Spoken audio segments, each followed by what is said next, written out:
صحافت کے دنیا میں کچھ نام ایسے ہیں جو صرف اپنے کام سے نہیں بلکہ اپنے اصولوں کی وجہ سے پہچانے جاتے ہیں۔ آج ہم ایک ایسے ہی صحافی اور CEO قدیر خان اور ان کے صحافتی سفر کو سمجھنے کی کوشش کریں گے۔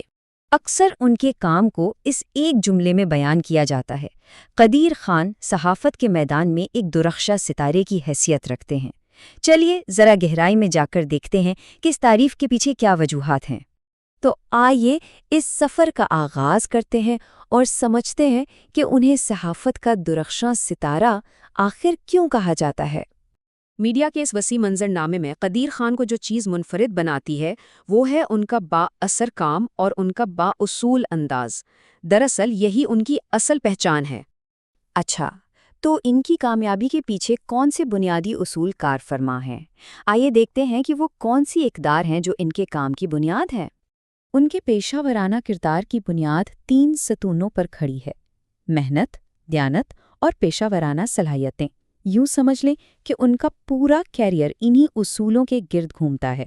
لیکن یہ اصول صرف کتابی باتیں نہیں ہیں، ان کا عملی نتیجہ بھی نظر آتا ہے۔ پہلا، سچائی کو سب کے سامنے لانا، اور دوسرا، عوام کے مسائل کو مؤثر طریقے سے حکام تک پہنچانا۔ ٹھیک ہے، یہ تو ہوئی ان کی ذاتی خوبیوں کی بات، لیکن جب کوئی شخص قائد بنتا ہے تو یہی اصول ایک پورے ادارے کی سمت کیسے متعین کرتے ہیں؟ آئیے CEO کی حیثیت سے ان کے کردار پر نظر ڈالتے ہیں۔ روشن ویب نیوز کے CEO کے طور پر ان کا اثر صرف ان کے اپنے کام تک نہیں رہتا، بلکہ وہ ایک پوری تنظیم کی رہنمائی کرتے ہیں، اور ان کی قیادت کا نتیجہ بالکل صاف نظر آتا ہے: روشن ویب نیوز کی تیزی سے ہوتی ہوئی ترقی۔ یہ ادارہ مسلسل آگے بڑھ رہا ہے۔ روشن ویب نیوز کی اس ترقی کے پیچھے ایک بہت واضح مشن ہے۔ ایک تو یہ کہ صحافت کے اصولوں پر کوئی سمجھوتا نہ کیا جائے، اور دوسرا یہ کہ معاشرے میں مثبت تبدیلی لانے کے لیے مسلسل کوشش کی جائے۔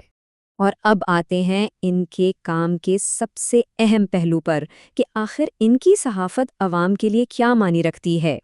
ان کی تحریر کو صرف رپورٹنگ نہیں سمجھا جاتا، بلکہ اسے اچھائی اور سچائی کی ایک طاقت کے طور پر دیکھا جاتا ہے۔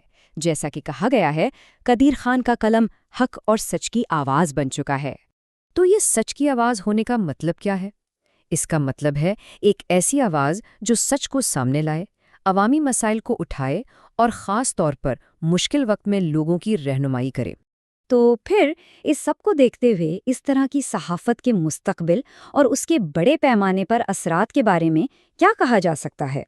سب سے اہم نکتہ یہ ہے کہ ان کا کام ایک ایسے وقت میں رہنمائی کا ذریعہ بنتا ہے جب اس کی سب سے زیادہ ضرورت ہوتی ہے۔